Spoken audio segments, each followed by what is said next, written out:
નમસ્કાર દર્શક મિત્રો, હું જપન શાહ, કાનમ એક્સપ્રેસ ન્યૂઝમાં આપનું સ્વાગત છે। જોઈએ આજના મુખ્ય અને મહત્વના સમાચાર।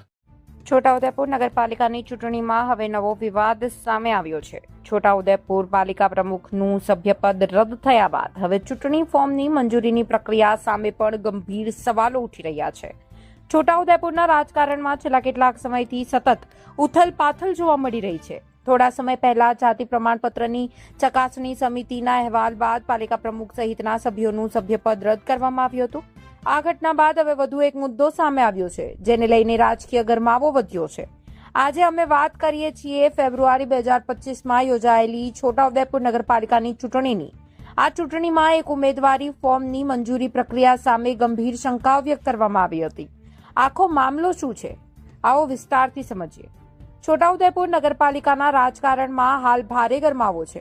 પ્રમુખના સસ્પેન્શન બાદ આગામી પ્રમુખની ચૂંટણી પહેલા વધુ એક મુદ્દો ચર્ચાનું કેન્દ્ર બન્યો છે। આ વખતે નિશાન પર છે એક ઉમેદવારી ફોર્મની મંજૂરી પ્રક્રિયા। ચૂંટણી પંચના પત્રમાં અપનાવવામાં આવેલી વિગતો મુજબ એક અરજદારે રજૂઆત કરી છે કે જમીન મિલકતના 7/12 ઉત્તરમાં ઉમેદવારનું અસલ નામ કોડી મંગીબેન જંગીલિયાભાઈ છે, જ્યારે ઉમેદવારી ફોર્મ બારિયા મીનાબેન ભૂપતભાઈના નામે ભરવામાં આવ્યું છે। હવે સવાલ એ ઉભો થાય છે કે ચૂંટણી સમયે રિટર્નિંગ ઓફિસર એટલે કે આરઓ સમક્ષ આ મુદ્દો શું ધ્યાનમાં નહોતો આવ્યો? જો આ વિસંગતતા તેમના ધ્યાનમાં હતી તો ફોર્મ કઈ રીતે મંજૂર થયું? આ સમગ્ર મામલો હવે તપાસનો વિષય બન્યો છે। શું તે સમયે કોઈ ગેજેટ નોટિફિકેશન રજૂ કરવામાં આવ્યું હતું કે પછી ગેજેટમાં નામ પાછળથી બદલવામાં આવ્યું હતું? આ સવાલોના જવાબ હવે મહત્વના બની ગયા છે। આ વિવાદને પગલે રાજ્ય ચૂંટણી પંચે પણ ગંભીર નોંધ લીધી છે। રાજ્ય ચૂંટણી પંચ દ્વારા છોટાઉદેપુર જિલ્લા મ્યુનિસિપલ ચૂંટણી અધિકારી અને કલેક્ટરને એક પત્ર મોકલવામાં આવ્યો છે।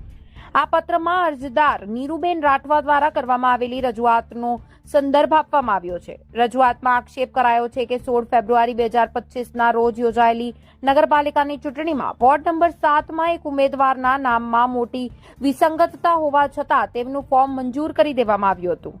હવે રાજ્ય ચૂંટણી પંચે સમગ્ર મામલો કલેક્ટર પાસેથી સ્પષ્ટતા માંગી છે। પંચે નિર્દેશ આપ્યા છે કે જો ફોર્મ ગેરકાયદેસર રીતે મંજૂર થયું હોવાનું સામે આવે તો યોગ્ય કાર્યવાહી કરવામાં આવે। સવાલ એ છે કે જો ખરેખર દસ્તાવેજોમાં નામ અલગ હતું તો કયા આધારે ઉમેદવારી ફોર્મ મંજૂર કરવામાં આવ્યું? શું આ માત્ર વહીવટી ક્ષતિ હતી કે પછી તેની પાછળ બીજું કઈ કારણ હતું? હવે સૌની નજર કલેક્ટરના રિપોર્ટ પર છે। આ રિપોર્ટ બાદ જ સમગ્ર મામલાનું સત્ય શું છે તે બહાર આવશે। સ્પષ્ટ છે કે છોટાઉદેપુર નગરપાલિકાનું રાજકારણ વધુ એક નવા વળાંક પર આવીને ઊભું છે। જાતિ પ્રમાણપત્રના મુદ્દા બાદ હવે ઉમેદવારી ફોર્મની મંજૂરીનો આ વિવાદ આગામી પ્રમુખની ચૂંટણીને કેવી રીતે પ્રભાવિત કરે છે તે જોવું રહ્યું। રિપોર્ટર પરેશ ભાવસાર, બોડેલી।